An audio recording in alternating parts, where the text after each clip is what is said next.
নিয়মিত হোমিওপ্যাথি বিষয়ক কন্টেন্ট পেতে হোমিও স্টাডির সাথে থাকুন। আজকে আমরা যে পার্টটা নিয়ে আমরা আসব সেটা হচ্ছে বমি এবং তার ম্যানেজমেন্ট। আমরা যারা প্র্যাকটিস করি ন্যাচারালি প্রথম দিকে, যদিও আগের দিন আমি ক্লাসটা সম্পূর্ণ করতে পারিনি, এটা আমার একটু মানে টেকনিক্যাল ডিফিকাল্টির জন্য, এর জন্য আপনাদের কাছে মানে দুঃখিত এবং ক্ষমা প্রার্থী। আমি আজকে যেটা আসছি সেটা হচ্ছে বমিকে আমরা কিভাবে কন্ট্রোল করতে পারবো বা বমির সঙ্গে আমরা কিভাবে মোকাবিলা করব। অ্যাকচুয়ালি জুনিয়র ডাক্তারদের জন্যই আমার এই উদ্যোগ নেওয়া। হোমিও স্টাডির পক্ষ থেকেও এই উদ্যোগটা অনেক সাধুবাদ জানাই। তাহলে বমি এই অ্যাকুট কন্ডিশনটা আমরা যদি না কন্ট্রোল করতে পারি, তাহলে কিন্তু আমরা সমাজের কাছে আমাদের ডাক্তারদের হিসাবে যে আমাদের যে একটা গুরুত্ব, সেটা কিন্তু খুব ভাবে আমরা প্রকাশ করতে পারবো না। এবং বমি কিন্তু একটা most challenging of the condition. Modern modern medical সায়েন্সে ধরুন বমিকে কন্ট্রোল করা মোস্ট ইজি, সেখান থেকে মেডিসিন 1 or 3 মেডিসিন দিয়ে মোটামুটি ভাবে কন্ট্রোল করা যায়। কিন্তু আমাদের তো কোনো স্পেসিফিক মেডিসিন নেই, তা সত্ত্বেও আমাদেরকে কিন্তু অ্যাকর্ডিং টু দ্য সিচুয়েশন আমাদেরকে বমিকে কন্ট্রোল করতে হবে। একটা বমি যেমন সিম্পল ভমিটিং হতে পারে, আবার একটা ভমিটিংই কিন্তু একটা মানুষের কিন্তু ইমার্জেন্সি কন্ডিশন হয়ে আলটিমেটলি পেশেন্ট কিন্তু ডেথ হয়ে যেতে পারে। তাহলে সেই রকমই নলেজ অফ দ্য ডিজিজ যেরকম দরকার, পাশাপাশি তাহলে আমাদের কি হয়, তাহলে আমাদের রোগটাকে বুঝতে হয়, তাহলে আমাদের প্রগনোসিসটাও সুবিধা হয়, তাহলে আমাদের পাশাপাশি ভাবে কিন্তু হচ্ছে প্রপার হোমিওপ্যাথিক মেডিসিন সিলেকশন করতে সুবিধা হয়। কারণ প্রতি কয়টা হোমিওপ্যাথিকের মেডিসিনের না একটা নির্দিষ্ট স্পেয়ার অফ অ্যাকশন আছে, বা একটা একটা একটা ক্ষেত্র আছে, সেই জায়গাটাতে দেখা যায় ওই মেডিসিনটা মোর সুইটেবল। অন্য জায়গায় সুইটেবল হবে বলা যায় না, কিন্তু ওই জায়গাটাতে কিন্তু মোর সুইটেবল। আর এই জায়গাটাতে আমাদের আরেকটুখানি মনে রাখতে হবে, আমরা সবই করব, ম্যানেজমেন্ট করব, কজ জানবো, পাশাপাশি ভাবে কিন্তু আমাদের ডিফারেন্সিয়াল ডায়াগনোসিস অফ বেটা মেডিকা জানতে হবে। এই যেমন এলোপ্যাথিক ফিজিশিয়ানদের যেমন ডিফারেন্সিয়াল ডায়াগনোসিস যেরকম দরকার, ঠিক সেই রকম একজন হোমিওপ্যাথি ডাক্তারের কিন্তু ডিডি অর্থাৎ differential diagnosis of the materia medica proper ভাবে জানা দরকার, তবেই কিন্তু একজন দক্ষ ফিজিশিয়ান হওয়া যায়। এটা আমাদের প্রতিনিয়ত আমাদের প্র্যাকটিস করতে হবে, প্র্যাকটিস করে করে আমাদেরকে জানতে হবে। ন্যাচারালি বমির একটা পোর্শন আমি বলেছিলাম প্রেগনেন্সির সময়, আরো 2-1টা ওষুধ হয়তো বলার ইচ্ছা আছে, কিন্তু এখন আমি যেটা একটু আলোকপাত করতে চাই সেটা হচ্ছে বাচ্চাদের ক্ষেত্রে ভমিটিং এ আমাদের কিভাবে কন্ট্রোল করব। আজকে ধরুন আমরা যারা বাবা মা হয়েছি বা আমাদেরও কিছু আমরা দেখেছি যে ওই সময়টা একটা খুব ট্রাবলসাম সময় যায়, যে আমার বাচ্চা বমি করছে, মানে বিভিন্ন রকম হ্যাজার্ড, এইদিকে বাড়ির প্রেশার, আমাকে এলোপ্যাথিক ফিজিশিয়ান দেখাতে হবে, তখন আমাদের একদম কি বলবো একটা মানে এটা আমারও জুনিয়র সময় একটা মানে খুব ডিফিকাল্ট সিচুয়েশন আমাদের পড়তো। এবার আমার যেটা প্রশ্ন, যে আমরা কিভাবে কন্ট্রোল করতে পারবো। ধরুন একটা বাচ্চাদের, কারণ বাচ্চাদের হলে সাধারণত এই মডার্ন বাবা মারা বা বেশি করে মারা খুব ভয় পেয়ে যায়, যে তারা কথা মানে খুব তাড়াতাড়ি তারা পেডিয়াট্রিশিয়ানের কাছে চলে যায়। কিন্তু আমরা তখন খালি দেখি বা আমরা কি করতে পারি, কারণ অ্যাকচুয়ালি আমি যেটা পার্সোনালি ফিল করি, যে আমরা যদি সার্ভিস না দিতে পারি, আমরা যদি পেশেন্টকে না কুইকলি কিওর করতে পারি, তাহলে তারাই বা আমাদের উপর কেন ভরসা রাখবে। তাদের দোষ নয়, দোষটা হচ্ছে আমাদের, অর্থাৎ আমাদের মতন হোমিওপ্যাথিক ডাক্তারদের। তাহলে আজকে আসি যে বাচ্চাদের বমি মোটামুটি ভাবে কেন হয় এবং তার কিভাবে আমি প্রতিকার করতে পারবো, এই জিনিসটা আমাকে একটু ভাবতে হবে। ধরুন একটা বাচ্চাদের হচ্ছে যে বমি হয়, তার পিছনে যেটা মুখ্য কারণ সেটা হচ্ছে ভাইরাল গ্যাস্ট্রোএন্টারাইটিস। পরিষ্কার মনে থাকছে, যেমন সংক্ষেপে আমরা যেমন বলি হচ্ছে জিআই। কারণ দেখা যায় যে ম্যাক্সিমাম গুলো ভাইরাসের হয়ে গ্যাস্ট্রিক ইরিটেশন হয়ে বমি হয়। এই ক্ষেত্রে ভাইরাসের ক্ষেত্রে যেমন ধরুন দায়ী থাকে নরো ভাইরাস এবং হচ্ছে রোটা ভাইরাস। যদিও ব্যাকটেরিয়ান ভাইরাসের নাম জানলেই কি বা না জানলেই কি, কিন্তু বেসিক গুলো আমাদের বুঝতে সুবিধা হয়। এই ভাইরাসের জন্য যে বমিগুলো হয় সেগুলো কিন্তু হচ্ছে সাধারণত দেখা যায় যে সাডেন ভমিটিং, হঠাৎ করে বমির সূত্রপাত হলো, এইগুলো হচ্ছে ভাইরাল ভমিটিং এর একটা বড় কন্ডিশন। যেমন আমাদের বেশ কিছু মেডিসিন আছে সাধারণত ভাইরাসের উপরেই বেশি এফেক্টেড করে। আমি যদি একটু বুঝতে পারি যে এই বমির ক্যারেক্টারটা যে আমাকে শো করাচ্ছে এর মধ্যে মেবি, আগেই বলেছি 100% কনফার্ম নয়, maybe it is a viral cause. যেমন ধরুন একটা ছোট্ট যদি আমি একটা এক্সাম্পল বলি, যে ক্যালিমিউর ওষুধটা কিন্তু অ্যান্টিভাইরালের পক্ষে একদম ডি স্পেসিফিক হিসাবে মোটামুটি ভাবে বলা যায়। যাই হোক, সেটা আলাদা প্রশ্ন। এবার যেটা দেখুন, আমাদের কাছে যেটা খুব বেশি পাই, ফুড অ্যালার্জি। পার্টিকুলার ফুডের প্রতি অ্যালার্জি হয়, কারোর এগ, কারোর মিট, কারোর হচ্ছে সবচেয়ে যেটা বড় সমস্যা সেটা হচ্ছে মিল্ক অ্যালার্জি। আমাদের আমাদের হচ্ছে বড় সম্মুখীন হতে হয়। মিল্ক অ্যালার্জিতে আমাদের মেটামেডিকা বইয়ের মধ্যে লট অফ মেডিসিন আছে, সেগুলো সম্বন্ধে একটু আলোচনা করার চেষ্টা করব। কিছু কিছু ক্ষেত্রে হচ্ছে পয়জনিং কন্ডিশন হয়, এই যে আমরা যে আর্টিফিশিয়াল খাদ্যগুলো খাওয়াই বাচ্চাদের, সেগুলো কিন্তু খুব ভালোভাবে হচ্ছে ইরিটেশন তৈরি করে। এবং আরটা যেটা তৈরি করে বিভিন্ন টাইপ অফ দ্য ইনফেকশন।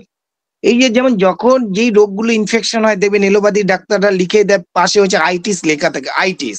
যেমন হচ্ছে ইউটিআই ইনফেকশন হতে পারে, যেটা বিকুলা ইনফেকশন, মিডিল ইয়ার ইনফেকশন থাকতে পারে, যেটাকে আমরা বলি হচ্ছে অ্যাকুট সাপোরেটিভ ওটাইটিস মিডিয়া বা ক্রনিক সাপোরেটিভ ওটাইটিস মিডিয়া। অথবা অথবা ইট ইজ অলসো কল হচ্ছে সাইনোসাইটিস বা নিউমোনিয়া বা মেনিনজাইটিস, এরকম কিছু কারণের জন্য কিন্তু বমি হতে পারে। যাই হোক, আমি আমি একটা জাস্ট রাফ আইডিয়া দিচ্ছি, যে কারণ কেউ যদি প্রশ্ন করে, একটা এডুকেটেড মা বা এডুকেটেড যদি কোনো ফ্যামিলি যদি প্রশ্ন করে, আপনি অন্ততপক্ষে তার প্রতি কাছে কিছু বলতে পারবেন যে এটা এই ক্ষেত্রে সম্ভাব্য হতে পারে। তাহলে আপনার উপরে পেশেন্ট পার্টি কিন্তু ভরসা রাখবে। কারণ অনেক সময় আমরা এমনও দেখি, জুনিয়র ফিজিশিয়ানদের যতই ওয়েল সিলেক্টেড মেডিসিন করুক না কেন, তাদের যেহেতু এজ কম, তাদের উপর অনেক সময় ভরসা রাখতে না পেরে অন্য ডাক্তারের কাছে হস্তান্তরিত হয়। দেখা গেল যে ওই ওষুধটাই কিন্তু ভালো কাজ করতো বা ভালো কাজ করছে, কিন্তু ক্রেডিটটা চলে গেল হচ্ছে অ্যানাদার ফিজিশিয়ানদের ক্ষেত্রে। এটা ভাগ্যের দোহাই, এটা কিছু বলার নেই।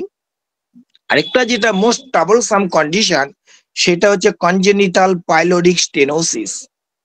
ভালো করে বুঝুন, কনজেনিটাল পাইলোরিক স্টেনোসিস এই যে কন্ডিশন, এই যে আপনার সাইকোসিফিলিটিক অফ দি কন্ডিশন, এই কন্ডিশন যদি অ্যারাইজিং হয়, সেই যে বমিগুলো, সেইগুলো কিন্তু আপনার সিম্পল ওষুধ দিয়ে কিন্তু মোটেই কিন্তু কভার করতে পারবেন না। সেই ক্ষেত্রে কিন্তু অ্যান্টিমাইজমেটিক ড্রাগ গুলো কিন্তু আপনাকে অতি অবশ্যই প্রয়োগ করতে হবে। আমি বলছি, বিভিন্ন স্যারের বিভিন্ন রকম অ্যাঙ্গেল আছে, সব অ্যাঙ্গেল আপনি শিখবেন। কেউই সম্পূর্ণ সঠিক নয়, কেউ সম্পূর্ণ ভুল নয়। আপনি কোন অ্যাঙ্গেল প্রয়োগ করবেন, অ্যাজ ইউর চয়েস, আপনার চয়েস।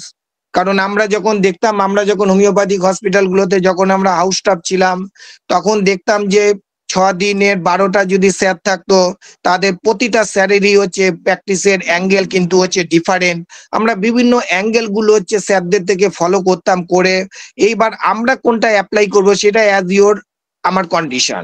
তাহলে কনজেনিটাল পাইলোরিক স্টেনোসিস এইটাও আপনি বুঝতে পারবেন। তার সঙ্গে আমাদের ভালো মেডিসিনও আছে।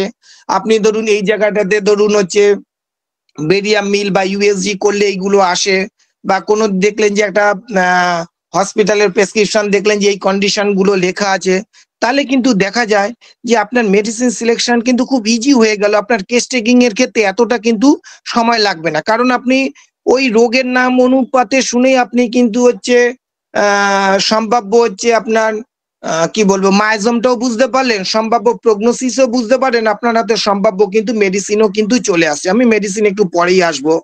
আরেকটা ধরুন হচ্ছে ইন্টারসাবসেপশন কি হয়, অনেক সময় দেখা যায় যে ইন্টেস্টিনাল যে অর্গান গুলো আছে সেইগুলো যখন উইকনেস হয়ে যায়, এই যে দেখুন উইকনেস, এটাও কিছুটা সাইকোটিক ইন দা নেচার, তখন সেগুলো প্লাপসিং কন্ডিশন হয়ে গিয়ে কি করে যে ইন্টেস্টিনে কিছু কিছু ক্ষেত্রে ব্লকেজ করে। এগুলো কিন্তু মেডিকেল ইমার্জেন্সি কন্ডিশন হয়। এইগুলো কিছু কিছু ক্ষেত্রে আমাদের মেডিসিন দিয়ে আমরা কন্ট্রোল করতে পারি, বাট মেজরিটি কেসই কিন্তু হচ্ছে ইট is a surgery case, this is the true surgery. কিছু কিছু কন্ডিশন অতি অবশ্যই আমরা করতে পারি। তাহলে এইগুলি হচ্ছে একটা সম্ভাব্য একটা কারণ।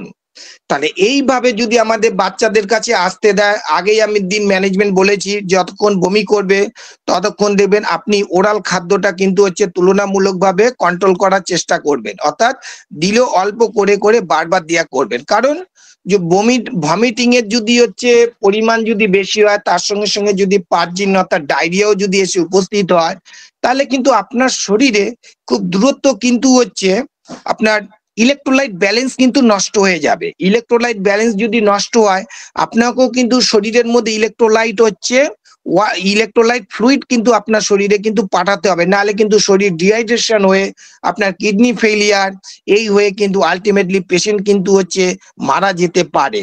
কারণ একটু আমি বললাম, কারণ এই যে chronic renal failure, this is the CKD, বা এই যে আমরা যে কি বলবো, যে কিডনির যে ট্রান্সফিউশন গুলো করি, এইগুলোর ক্ষেত্রেও কিন্তু আমাদের অনেকগুলো মেডিসিন আছে, যেগুলো এক্সট্রিম কন্ডিশন, যখন পেশেন্ট অনেক ট্রিটমেন্ট করলো, যখন আর্থিকভাবে বা ওরা যখন বললো যে আমাদের আর কিছু করার নেই, ইট ইজ দ্য ইউরেমিক ভমিটিং বলে একটা কন্ডিশন আছে, সেই স্টেজেও কিন্তু আমাদের প্রচুর মেডিসিন আছে।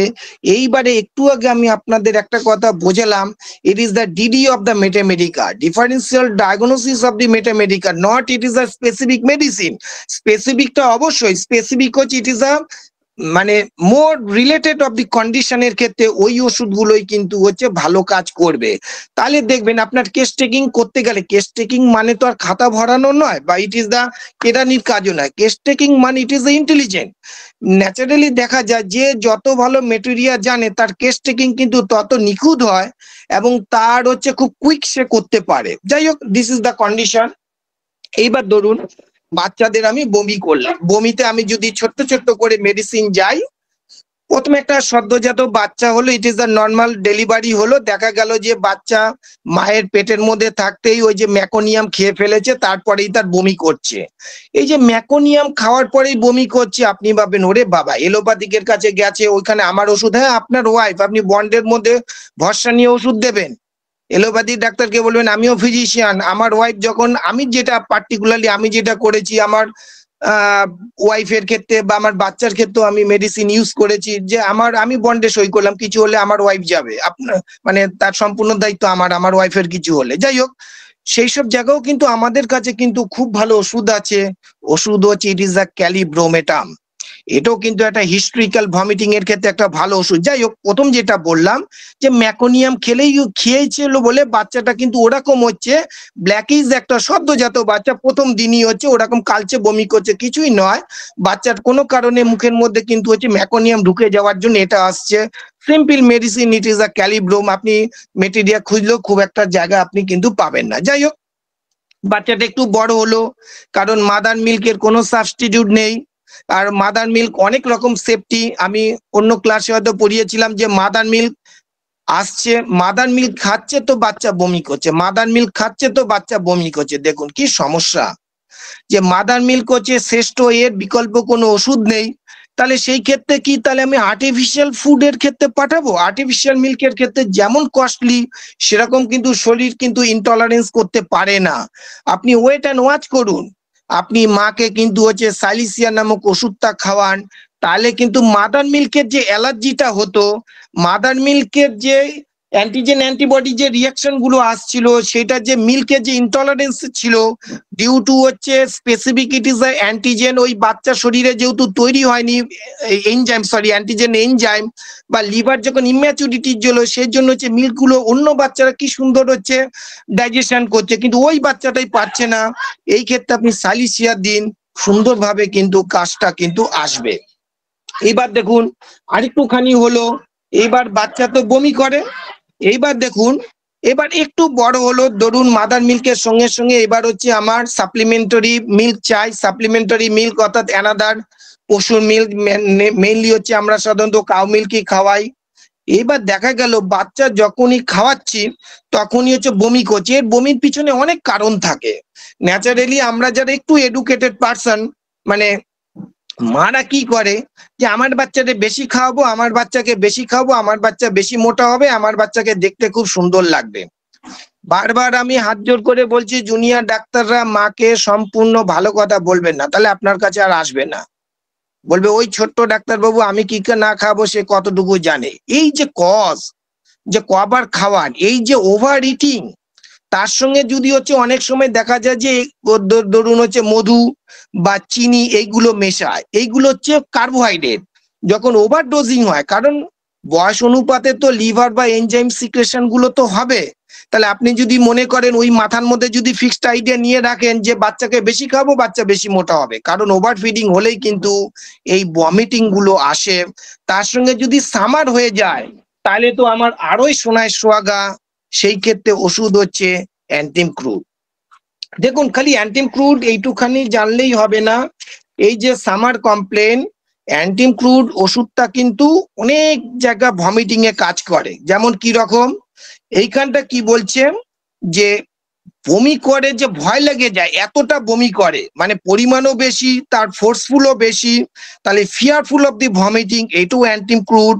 বমি করলেও তার হচ্ছে রিলিফ পায় না।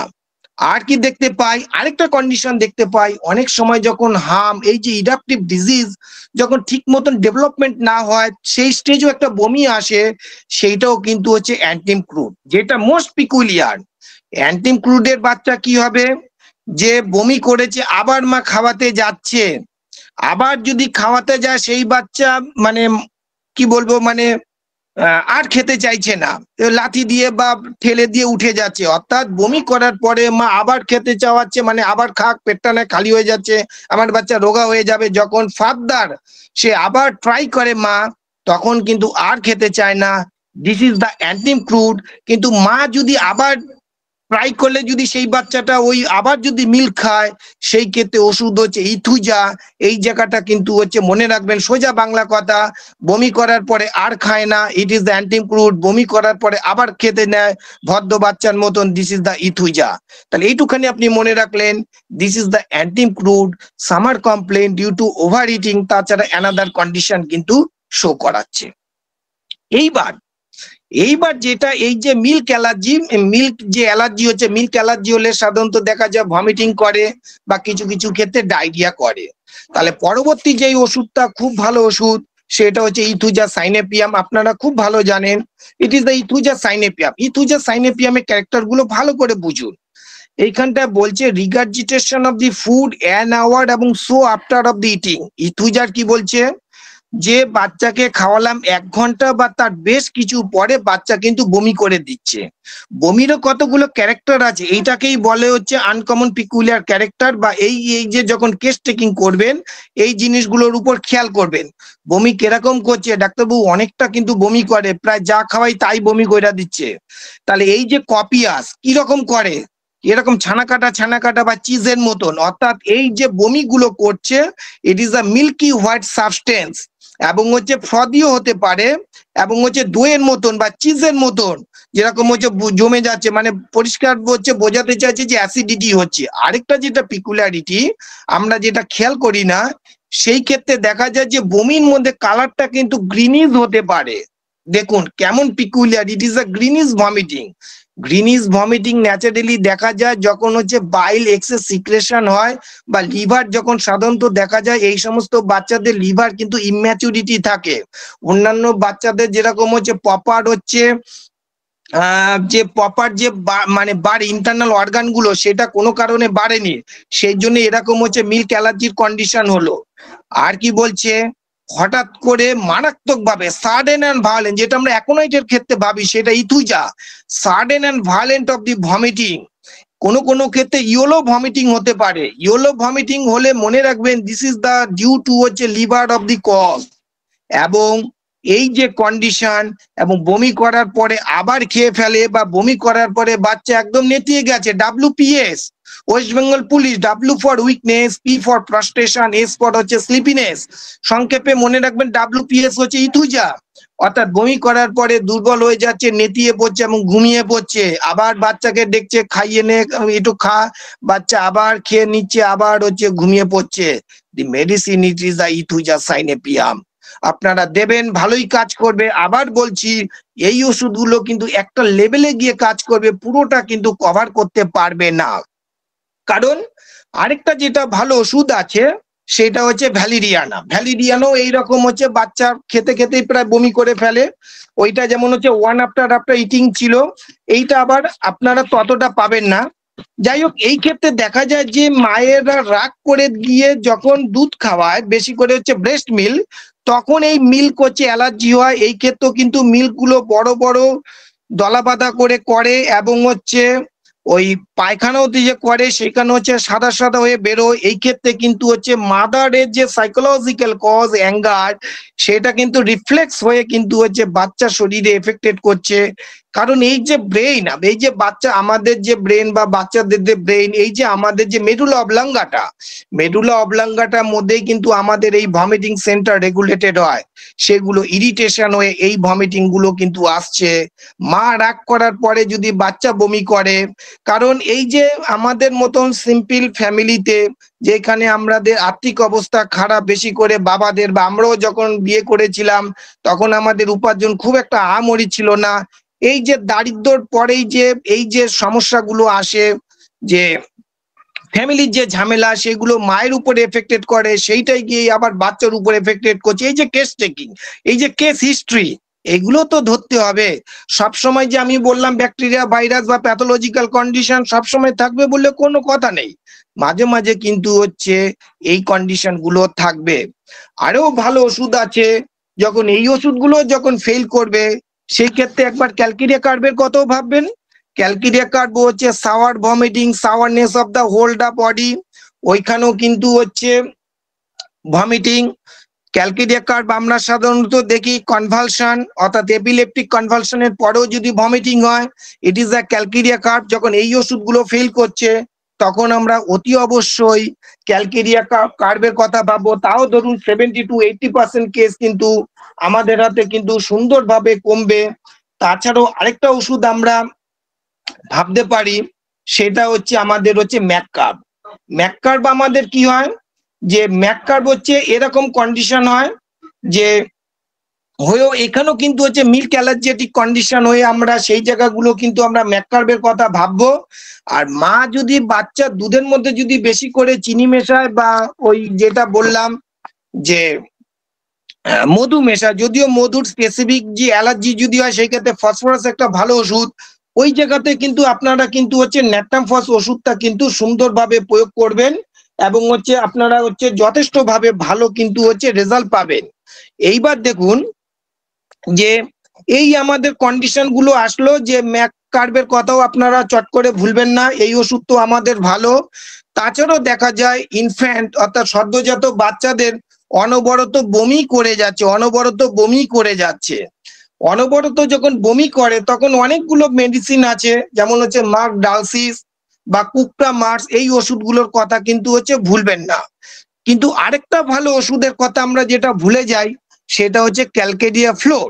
ক্যালকেডিয়া ফ্লোরের কথা যদি আমরা যদি ভালো করে বুঝি, যে ক্যালকেডিয়া ফ্লোরের আমাদের কি লেখা আছে, vomiting of the infant and vomiting of the undigested of the food, অর্থাৎ খাদ্যগুলো যেহেতু হজম হচ্ছে না, সেই জন্য হচ্ছে যেগুলো বমি করে সেগুলোর মধ্যে হচ্ছে আনডাইজেস্টেড কন্ডিশন থাকে। আনডাইজেস্টেড হওয়া মানেই যে এই যে দুধের যে প্রোটিন, যে এই দুধের প্রোটিনকে হচ্ছে ডাইজেশন করার জন্য যে এনজাইম দরকার, সেই এনজাইম গুলো অভাব আছে। এবার তার যদি পাস হিস্ট্রি আমি খুঁজি, তো এখানে পরিষ্কার লেখা আছে কনজেনিটাল হেরিডিটি সিফিলিস। এই যে বাচ্চা জন্মগ্রহণ করেছিল তার মধ্যে কিন্তু আমি সিফিলিসের ক্যারেক্টার গুলো বুঝতে পারছি, ইট ইজ আ কনজেনিটাল। তার মানে কি তার পূর্বপুরুষ, তার সঙ্গে যে যার রক্তের সম্পর্ক আছে ফাদার এবং মাদারের দিক থেকে, সেখান থেকে কারণ না কারণ সিফিলিস কিন্তু প্রমিনেন্ট ছিল, না হলে তো সেই বাচ্চা আর কনজেনিটাল হেরিডিটি সিফিলিস হয়ে জন্মাবে না। এই ক্ষেত্রেও কিন্তু আমাদের খুব ওভারলুক হয়ে যায়। The medicine it is the calcarea fluorica.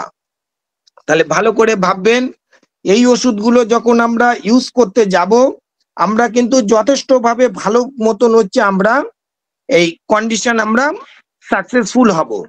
এই যে আমরা করলাম, এত কিছু করার পরেও আপনি কিন্তু 100% সাকসেস পাবেন না।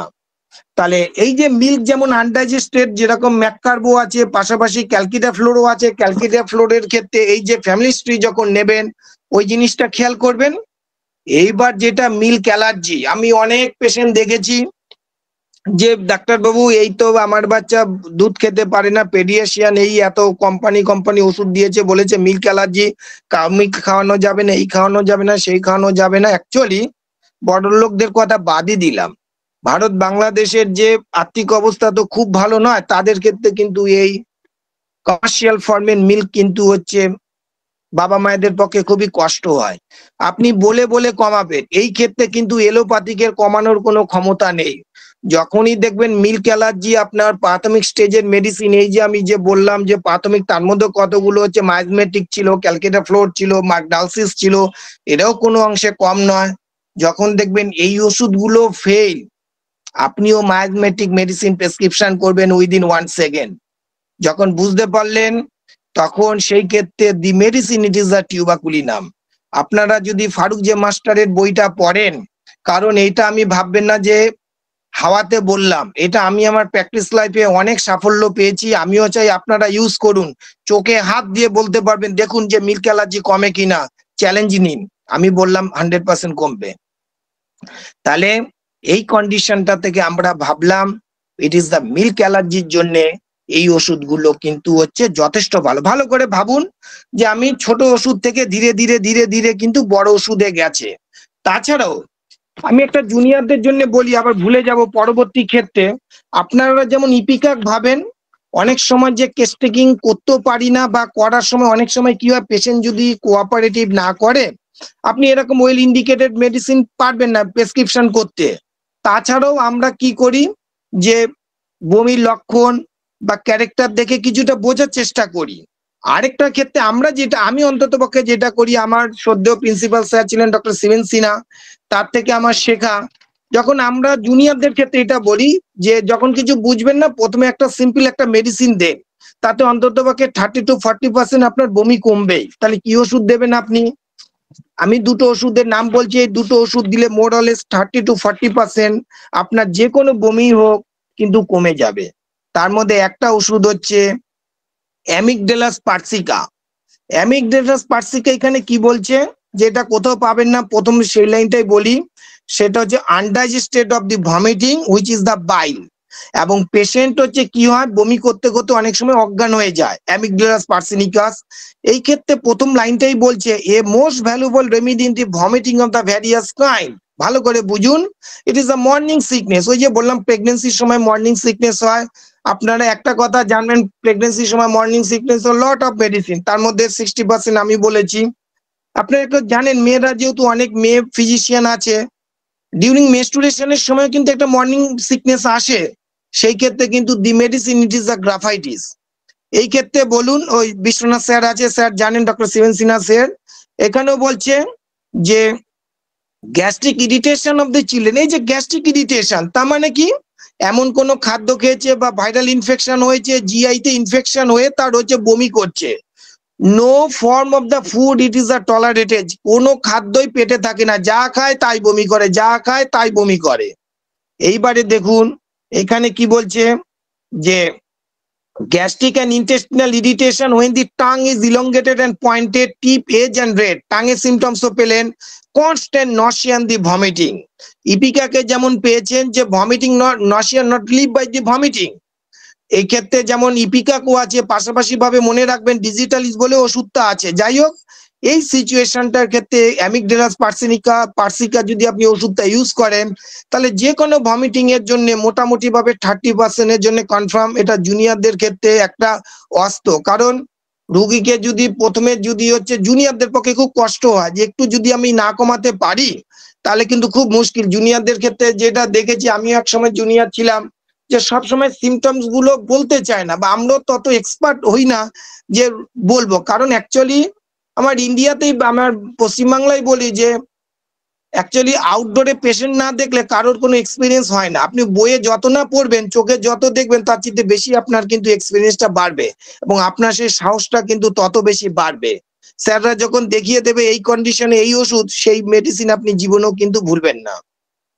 এই একটা বললাম, ইট ইজ দ্য অ্যামিগডালাস পার্সিকাস। আরেকটা যেটা ওষুধ, সেটা হচ্ছে অ্যাপোমরফিয়া। অ্যাপোমরফিয়াটা, এই ওষুধ তো আপনারা ইউজ করবেন। অ্যাপোমরফিয়াটা কিভাবে ইউজ হয়, যে খুব ভালো ওষুধ এই অ্যাপোমরফিয়া। এটা অ্যাকচুয়ালি কি হয়, এই যে মরফিন প্রোডাক্ট, এই যে ওপিয়ামের যে মরফিন, এই মরফিনটাকে হাইড্রোক্লোরিক অ্যাসিডের মধ্যে মিক্সড করে এই ওষুধটা বানানো হয়, ইট ইজ অ্যাপোমরফিয়া। এখানেও দেখুন ভালো করে বলছে যে chief power of the drug lies in the speedy and effective vomiting that is the produce. এই যে একটু আগে পড়ালাম যে সাডেন ভমিটিং বা প্রজেক্টাইল ভমিটিং যে ব্যাকটেরিয়া ভাইরালের কজে হয়, সেইগুলো কিন্তু এই অ্যাপোমরফিয়াতে কিন্তু খুব ভালো কাজ করবে। এখানটা কি বলছে, vomiting preceded by the nausea, অর্থাৎ বমি বমি ভাব হয় তারপরে বমি হয়। আমাদের এইটা হচ্ছে কমন জায়গা, অনেক মেডিসিন আছে আনকমন, যেমন হচ্ছে ভমিটিং উইদাউট নসিয়া, যেমন একটা ওষুধ আমার খুব মনে পড়ে, সেটা হচ্ছে ফেরামেট। ফেরামেটটা যদি চান্স পাই পরে পড়াবো। এইখানটা বলছে ভমিটিং, তার সঙ্গে increase of the secretion of the হচ্ছে সোয়েট এবং হচ্ছে স্যালাইভা। দেখুন কতগুলো কনকমিটেন্ট সিমটমস থাকছে, কারণ অ্যাকিউট কেস করতে গেলে আপনি কজেশন এবং কনকমিটেন্ট এবং মোডালিটি এই তিনটে যদি খেয়াল করেন, তাহলে আপনার সাফল্য রেট অনেক উপরে, আপনি কোনোদিনই ফেইলিয়ার হবেন না। ভালো করে আবার আমি কথাটা বলছি সিএম বোগারের কথা, যে আপনি যখন অ্যাকিউট কন্ডিশন প্রেসক্রিপশন করতে যাবেন আগেই খুঁজবেন কজেশন, কারণ কজেশন ছাড়া কিছু হয় না। Exciting cause, maintaining cause and fundamental cause, মায়াজমের মধ্যে ফান্ডামেন্টাল কজ কজেশন দেখুন। তারপরে দেখুন হচ্ছে মোডালিটি, তারপরে দেখুন হচ্ছে কন্টেন্ট সিমটমস। তাহলে কিন্তু আপনার প্রেসক্রিপশনটা কিন্তু হচ্ছে ওয়েল ভাবে হবে। আবার কি বলছে, নিউমোনিয়া উইথ ভমিটিং। এই যে নিউমোনিক কন্ডিশন, নিউমোনিয়া মানে ইট is a respiratory of the problem. তাহলে নিউমোনিয়ার সঙ্গে ভমিটিং আমাদের অনেক ওষুধ আছে, যেমন ধরুন ভেট্রামেলবাম, দিস ইজ দ্য অ্যান্টিমটাড, হ্যাঁ, দিস ইজ দ্য লোবিলিন ফ্লাটা, প্রচুর ওষুধ আছে। তাহলে এই যে কন্ডিশন, এইখানটা বলছে কম্বাইন্ড অফ দি অ্যালকোহলিজম, যারা বেশি মদ খায়, violent inclination to the vomiting, খালি বমি করার একটা তার ইচ্ছা, এবং রিফ্লেক্স ভমিটিং অফ দ্য প্রেগনেন্সির সময় এই যে রিফ্লেক্স ভমিটিং এর কন্ডিশন গুলো আমি আগের দিনই বলেছি। সেই ক্ষেত্রেও কিন্তু হচ্ছে এই অ্যাপোমরফিয়া ওষুধটা কিন্তু খুব ভালো ওষুধ। তাহলে এইভাবে আমরা যদি একটু একটু করে আগাই, আমাদের কিন্তু সাফল্য রেট তুলনামূলকভাবে কিন্তু অনেকটাই কিন্তু বাড়বে। এইটা একটা কোশ্চেন গেল। আমি যে কজেশনটা বললাম সেটা হচ্ছে মিল্ক অ্যালার্জি। এবার দেখুন আরেকটা যে মেডিসিনটা আমার একটু ঢুকবো, যেটা কঠিন জায়গা, সেটা হচ্ছে কনজেনিটাল পাইলোরিক স্টেনোসিস। তাহলে এটা এই কেস বোঝা খুব মুশকিল। এই যে বললাম, এই যে ছোট ছোট ওষুধগুলো দিলাম, আমি যদি এই ক্ষেত্রে যদি প্রয়োগ করি, একটাও কাজ হবে না, কারণ সিমটমস তো মিললো না এবং সিচুয়েশনও কিন্তু মিললো না। এই ক্ষেত্রে কি মেডিসিন দিতে হবে, রোগটা আমি জেনে ফেললাম, মায়াজমও আমি জেনে ফেললাম, আমার মেডিসিনটা আমি জেনে ফেললাম। এই ক্ষেত্রে আমি ওষুধ দেবো হচ্ছে অ্যাব্রোটেনাম। কেন অ্যাব্রোটেনাম দেব? অ্যাব্রোটেনাম এই যে lower part it is emaciated, তার কারণই হচ্ছে এই কনজেনিটাল পাইলোরিক স্টেনোসিস। এই ভমিটিং কিছুতেই কমবে না, এই ভমিটিং হচ্ছে ফোর্সফুল অফ দি ভমিটিং, এই ভমিটিং এর পরিমাণ অনেক, এই ভমিটিং এর মধ্যে আনডাইজেস্টেড ফুড পার্টিকেল থাকবে, এবং এই ভমিটিং এর মধ্যে হচ্ছে অফেন্সিভ ফ্লুইড, মানে গন্ধ হয়ে যাচ্ছে। কারণ এই যে আমরা তো জানি যে স্টমাকের তিনটে পার্ট, ফান্ডাস, বডি এন্ড হচ্ছে পাইলোরাস অ্যান্ট্রাম এন্ড পাইলোরাস ক্যানাল। এই পাইলোরাসের এই যে ডায়ামিটারটা সেটা হচ্ছে সরু হয়ে গেছে, ইট ইজ দা হচ্ছে দা স্টেনোস কন্ডিশন হয়ে গেছে, it is the psychotic condition. তাহলে খাদ্য বস্তু কি হচ্ছে, যতটুকু যাওয়ার কথা সেখান থেকে কম যাচ্ছে, তাহলে এই জন্য লোয়ার পার্ট ইমাসিয়েটেড হচ্ছে, তার সঙ্গে বমি ক্যারেক্টারটা শো করাচ্ছে। Abrotanum it is the too much best medicine. তারপরে আপনি অন্য ওষুধ দিন না, তারপরে আপনি ক্যালকেরিয়া ফ্লোর বা এই যে স্ট্রিকচারের যে ওষুধগুলো আছে, ইট ইজ দা সিফিলিনাম, সেই ওষুধগুলো দিন, দেখুন কি সুন্দর কমবে, পেশেন্টও বাহবা দেবে, আপনিও দেখবেন যখন আপনার কাছে ডায়াগনোসিসও পাচ্ছেন, পাশাপাশি ভাবে সঠিক ওয়েল ইন্ডিকেটেড মেডিসিন পাচ্ছেন, তখন কিন্তু আপনার কনফিডেন্স কিন্তু অনেকটাই কিন্তু বেড়ে যাবে। তাহলে ফার্স্ট অ্যাব্রোটেনাম দিয়ে স্টার্ট করলেন, ফলোড বাই ক্যালকেরিয়া ফ্লোর গেলাম, ফলোড বাই হচ্ছে আমি সিফিলিনাম দিয়ে একদম অ্যান্টিমায়াজমেটিক কেস করে অনেকটাই ভালো করলাম। নাহলে কিন্তু এই বাচ্চাটা একদম 100% সত্য যে এই পেশেন্টকে কিন্তু হচ্ছে সার্জারি করতেই হবে। প্রথম দিকে যদি আমরা পাই তাহলে অবশ্যই করব। আপনি হচ্ছে বাবা মায়ের হিস্ট্রি নেন, দেখুন ওইখান থেকে সিফিলিসের একদম ভর্তির কন্ডিশন হয়ে গেছে, দিস ইজ দ্য কন্ডিশন। এবারে আমরা একটুখানি কন্ডিশনে যাব, সেটা হচ্ছে gastric irritation, this is the summer, যেটা খুব ইম্পর্টেন্ট, সেটা হচ্ছে বিসমাথ ওষুধটা আমাদের খুব ভালো ওষুধ। বিসমাথের বাচ্চা যেটা দেখবেন মায়ের কোল ছাড়ে না, বা মায়ের হাত ছাড়ে না, বা মায়ের কাপড়ের আঁচল ছাড়ে না, এটা হচ্ছে বিসমাথের একটা মেন্টালিটি, একটা বড় ক্যারেক্টার। এই যে সামারের একটা বড় একটা কন্ডিশন ডায়রিয়া এবং ভমিটিং, যেখানে দেখা যাচ্ছে যে ডায়রিয়ার চাইতে এই ক্ষেত্রে হচ্ছে ভমিটিং এর প্রাধান্যই হচ্ছে বেশি। এখানটা কি বলছে, জল খাওয়ার সাথে সাথেই হচ্ছে জল বা দুধ এইগুলোই কিন্তু বমি করে, কিন্তু সলিড ফুড, সলিড ফুডটা কিন্তু খুব একটা বমি করে না, বমি করলেও সেটা পরে গিয়ে বমি করে। এখানেও কিন্তু হচ্ছে প্রচুর পরিমাণে বমি করে, অনেকটা পরিমাণ, যেটা আমি হচ্ছে ইথুজাতেও বলেছিলাম, দিস ইজ দা মোটামুটি ভাবে কমন। এখানটা কি বলছে, interval of the several days, আজকে যদি বমি করে কয়েকদিন পরে আবার সেখানে বমি করলো, অনেকটা বমি করলো, এবং খাওয়ার সাথে সাথেও কিন্তু মাঝে মাঝে বমি করে। বমি করতে করতে পেশেন্টের কিন্তু হচ্ছে প্রায় খিচুনির মতন চলে আসে, এই জন্য হচ্ছে কনভালসিভ ক্র্যাকিং, এবং মুখের মধ্যে দেখা যাচ্ছে ইট ইজ দ্য পেইন। এই ক্ষেত্রে এমন হতে পারে গ্যাস্ট্রাইটিসের কিছু সমস্যা আসতে পারে। এবং আরো আমরা দেখতে পাই আফটার দি ল্যাপারোটমি, সাধারণত দেখা যায় কি মেল অ্যান্ড কি ফিমেল, যে কোনো অপারেশন, মেনলি হচ্ছে অ্যাবডোমিনাল অপারেশন করার পরে যদি হচ্ছে তার বমি হয়, অ্যাবডোমিনাল অপারেশন, অ্যাবডোমিনে যা যা অর্গান গুলো আছে সেগুলো আপনারা ভালো জানেন, সেই ক্ষেত্রে অনেক ওষুধ আছে, তার মধ্যে one of them it is the bismuth. এবার যদি বলেন ডাক্তারবাবু চোখের ছানি অপারেশন হয়েছে, তারপরে বাচ্চা বমি করছে, তারপরে কি বিসমাথ দেব? সেই ক্ষেত্রে কমলেও কমতে পারে, নাও কমতে পারে। সেই ক্ষেত্রে কিন্তু অন্য একটা মেডিসিন আমাকে ইন্ডিকেশন করে, সেটা হচ্ছে asarum europaeum. It is the asarum europaeum, it is the vomiting due to হচ্ছে আই অপারেশন, আইয়ের যাই অপারেশন হোক না কেন, এই একটা কন্ডিশন। তাহলে এই জিনিসগুলোকে আমরা বললাম যে বিসমাথের কথাটাও কিন্তু হচ্ছে ভুলে গেলে কিন্তু চলবে না। এইবারে আরেকটা আমি কন্ডিশন বলেছিলাম, ইট ইজ দ্য ইন্টারসাবসেপশন। ইন্টারসাবসেপশন মানে একটাই বলেছিলাম যে ইন্টেস্টিনাল কোনো অর্গান যখন হচ্ছে ইন্টেস্টিনকে যখন ব্লক করে দেয়, এই ব্লক করে দিলে কি হবে, মেডিকেল ইমার্জেন্সি হয়ে পেশেন্টের পেটের মধ্যে একটা লাম্প দেখা যায়, সিভিয়ার পেইন হয়, হ্যাঁ, পেশেন্টের হচ্ছে ভমিটিং হয়, এই সিচুয়েশন গুলো হচ্ছে আমরা দেখতে পাই। সেখানেও কিন্তু আমাদের যথেষ্ট ভালো মেডিসিন আছে। আমাদের মানে কি বলবো, এত ভালো ভালো মেডিসিন আছে, কিন্তু আমরাই মাঝে মাঝে কিন্তু হচ্ছে ফেল করে যাই। তাহলে এই যে কন্ডিশন, এই ক্ষেত্রে যেটা খুব ভালো ওষুধ, যেমন ধরুন ওপিয়াম, যেমন ধরুন হচ্ছে প্লাম্বাম, এই যে ইন্টারসাবসেপশনে যেগুলো আপনারা দেখতে পাবেন, আগেই বললাম যে এই ক্ষেত্রে হচ্ছে বাচ্চারা প্রচন্ড কাঁদছে, কাঁদার কোনো কারণ খুঁজে পাচ্ছেন না। এই কারণের হচ্ছে পেটের মধ্যে ব্যথা, পেট বলতে এখানে বোঝা স্টমাক এবং ইন্টেস্টিন, পেশেন্টের পেটের মধ্যে একটা লাম্প হয়ে আছে, পায়খানা করছে যেটা হচ্ছে জেলি লাইক, জেলি লাইক মানে সেখান থেকে হচ্ছে ব্লাড পাস হচ্ছে, এবং হচ্ছে এই পেশেন্টের এই বাচ্চাগুলো দেবেন কাঁদে, মানে হঠাৎ করে কাঁদছে, হঠাৎ করে কান্না বন্ধ করছে, এই যে এপিসোড থাকছে, এইটা হচ্ছে মোটামুটি ভাবে ইন্টারসাবসেপশনের একটা লক্ষণ। ইন্টারসাবসেপশন ডায়াগনোসিস করা খুবই মুশকিল যদি আমরা এক্সামিনেশন না করি। এই ক্ষেত্রে দেখা যায় যে বাচ্চাদের পেট ব্যথা হচ্ছে, তার সঙ্গে বমি করছে, বমির মধ্যে হচ্ছে কিন্তু হচ্ছে কৃমি বমিটি, কৃমির মধ্যে অনেক ভাগ আছে। এই ক্ষেত্রে সাধারণত যেটা আমরা দেখতে পাই সেটা হচ্ছে গোল কৃমি, ইট ইজ দ্য অ্যাসকারিস লাম্বিকয়েডিস।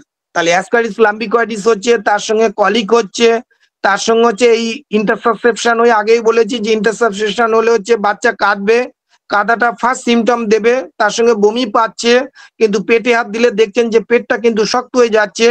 সেই ক্ষেত্রে ওষুধ হচ্ছে আপনার প্লাম্বাম মেটালিকাম এবং হচ্ছে ওপিয়াম।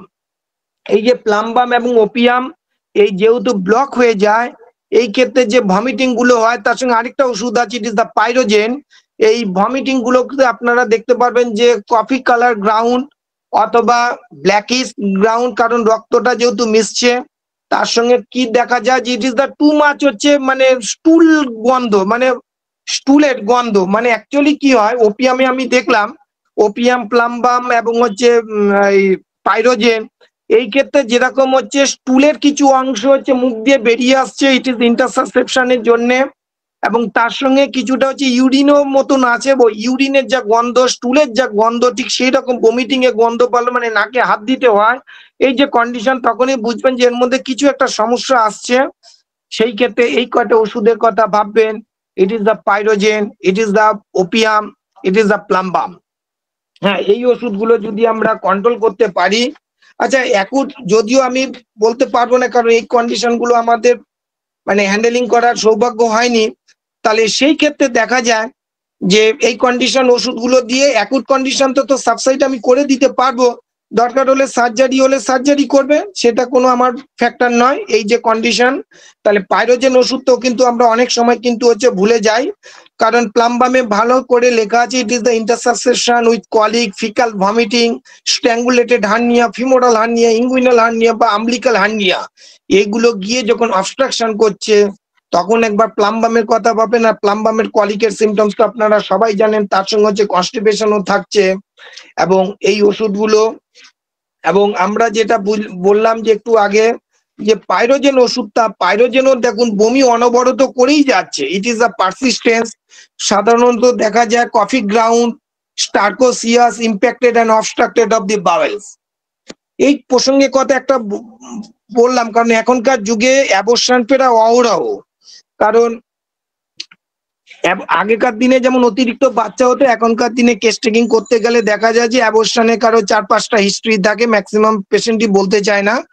এই অ্যাবর্শনের কন্ডিশন যখন সেপ্টিসিমিক কন্ডিশন হয়ে তখন যে ব্লিডিং এবং ভমিটিং গুলো আসে, সেগুলো কিন্তু পাইরোজেন একটা দি মেডিসিন। এবং ইউটেরাসের টনিসিটি বাড়ানোরও কিন্তু ক্ষমতা আছে, কারণ এখানে লেখা আছে to arouse the vital activity of the uterus. এই প্রসঙ্গে একটা কথা মনে পড়লো, যে কোনো পেশেন্টের অ্যাবর্শন হওয়ার পরে যদি তার ভমিটিং আসে বা ভমিটিং সিমটম যদি উদয় হয়, সেই ক্ষেত্রে only medicine it is the ipecac. যে ইপিকাকটাকে আপনি সাধারণ মেডিসিন ভাবতেন, সেই ইপিকাক কিন্তু সাধারণ মেডিসিন নয়, সেটাও কিন্তু অত বড় একটা সিমটমসকেও কিন্তু কভার করার কিন্তু ক্ষমতা আছে। যাই হোক, বাই দা ওয়ে, আর বাচ্চাদের ক্ষেত্রে, অনেক বাচ্চাদের ক্ষেত্রে দেখবেন যে বমি বমি করে, বমির মধ্যে কৃমি বেরোয়, যেটা গোল কৃমি, যেটা scientific name it is the ascaris lumbricoides. যেমন বমি উইথ অ্যাসকারিস সিনা আছে, কলিকের ক্ষেত্রে তো বললাম প্লাম্বাম মেটালিকাম আছে, এই ওষুধগুলো কিন্তু ভালো। আরেকটা যেটা হয় সেটা বমি করছে ওই কি বললাম কৃমির বমি, তার সঙ্গে কিন্তু incarcerated of the hernia. Incarcerated hernia বলতে কি, ওই যে একটু আগে বললাম femoral hernia, umbilical hernia. Hernia, incarcerated hernia কাকে বলে, কন্টেন্ট গুলো যদি আমি রিডিউসেবল মানে ঠেলে দিলেও যদি ভিতরে না ঢোকাতে পারি, সেই যে হার্নিয়া তাকে বলে ইনকার্সিরেটেড হার্নিয়া। সেই ক্ষেত্রে দেখা যায় কি, যে যেই পার্টটা দুর্বল আছে অ্যাবডোমিনাল ওয়ালের, সেখান থেকে ঠেলে বেরিয়ে আসছে, এবং এই করতে করতে আমাদের বায়োলগুলোকে অবস্ট্রাক্টেড করে। তার জন্য আমরা দেখতে পাই মারাত্মক ব্যথা, এই ক্ষেত্রে সিভিয়ার পেন, নসিয়া, ভমিটিং থাকছে, এবং পায়খানাও হয় না, বায়ুও বেরোয় না। এক একটা সময় দেখবেন পেশেন্ট এসে বলবে ডাক্তার পেটটা যেন ফুলে গেছে, থম ধরে আছে, পেটটা পাথরের মতন আছে, একটু বায়ু বেরোচ্ছে না, পায়খানা হচ্ছে না 5-7 দিন ধরে, মানে বাঁচতে পারছি না, ছটপট ছটপট করছে। খুব ভালো ওষুধ ইট ইজ দ্য রেফানাস, যেটা মূলত থেকে তৈরি হয়। এই ক্ষেত্রে ইনকার্সিরেটেড হার্নিয়া, তার সঙ্গে vomiting of the ascaris, the medicine it is the simple, it is the aconite. তাহলে এই কন্ডিশন গুলো দিয়ে কিন্তু আমরা একটা বাচ্চার ভমিটিং কন্ডিশন কিন্তু সুন্দরভাবে আমরা কন্ট্রোলেবল করতে পারবো। এরকম ভমিটিং এর প্রচুর মেডিসিন আছে, জাস্ট একটা পোর্শন আমি বললাম। আর এই প্রসঙ্গে আগের দিন একটা ওষুধ বলতে ভুলে গেছি, যে প্রেগনেন্সির সময় যে ওষুধটার কথা একটুখানি ভাববেন, সেটা হচ্ছে ল্যাকডিফ্লোরেটাম। ল্যাকডিফ্লোরেটামের একটা পিকুলিয়ার ক্যারেক্টার আছে, কিন্তু এটার যে ভমিটিং হয়, এই ভমিটিং এর সঙ্গে খাদ্যের কোনো রিলেশন নেই, খাক আর না খাক পেশেন্ট কিন্তু বমি করে। এই ক্ষেত্রে কিন্তু অনবরত বমি করে যাচ্ছে, ইনসিডেন্ট অনবরত। বমির ক্যারেক্টার কি রকম, প্রথমে যেগুলো হজম হয় না সেগুলো বেরোচ্ছে, ইট is the undigested of the food. তারপরে বেরোচ্ছে ইট ইজ দ্য অ্যাসিড, টকটক হচ্ছে। তারপরে বেরোচ্ছে তিতো। তাহলে প্রথমে যেগুলো না খেয়েছে সেগুলো, তারপরে টক, তারপরে তিতো। এবং সেটা যদি প্রেগন্যান্সি স্টেজে হয়, খুব ভালো ওষুধ ইট ইজ দ্য ল্যাকডিফ্লোরেটাম। এই জিনিসগুলো ভাববেন, সুন্দরভাবে আমাদের কাছে কন্ট্রোলেবল করার ক্ষমতা আছে। তাহলে প্রেগনেন্সির সময় এবং শিশুদের যে বমি, এইগুলো বললাম। তাছাড়াও আরো অনেক কন্ডিশন আছে, বললে শেষ হবে না। যদি হোমিও স্টাডি যদি কিছু মনে করে, তাহলে আরো আমার বলার অনেক কিছু আছে, বলার আমার আছে। আর আজকে পর্যন্ত আর দীর্ঘায়িত করব না, আমার ক্ষুদ্র জ্ঞানে যতটুকু পারলাম বমির ওষুধগুলো বলার চেষ্টা করলাম। একটা কথাই সবাইকে বলি, যে স্পেসিফিক নয়, স্পেসিফিক ব্যাপারটা আলাদা। অ্যাকর্ডিং টু দ্য সিচুয়েশন অনুপাতে যদি দক্ষ হাতে আপনি যদি সঠিক হোমিওপ্যাথিক মেডিসিন সিলেকশন করতে পারেন, খুব মানে সুন্দরভাবে আমাদের কিন্তু কমে। আজ এই একটা ক্লাসে খালি প্রেগনেন্সি আর শিশুদের বমি দিলাম, তাছাড়াও বিভিন্ন ডিজিজ কন্ডিশন আছে, যেমন ধরুন হচ্ছে ইনজুরি, যেমন ধরুন কিডনি পেশেন্ট, যেমন ধরুন গল ব্লাডারের পেশেন্ট। হ্যাঁ, এরকম লট অফ সিচুয়েশনে কিন্তু হোমিওপ্যাথিক ওষুধ আছে। যদি সময় যদি হচ্ছে মানে হোমিও স্টাডি যদি সুযোগ দেয় তাহলে অতি অবশ্যই বলবো। ধন্যবাদ। আজকের মতন আমার বক্তব্য এইখানেই মানে সমাপ্ত করলাম। কারোর কিছু যদি সংযোজন থাকে অতি অবশ্যই সংযোজন করবেন। কিছু ভুল হলো সিনিয়র স্যারদের কাছে ক্ষমার দৃষ্টিতে দেখবেন। ধন্যবাদ।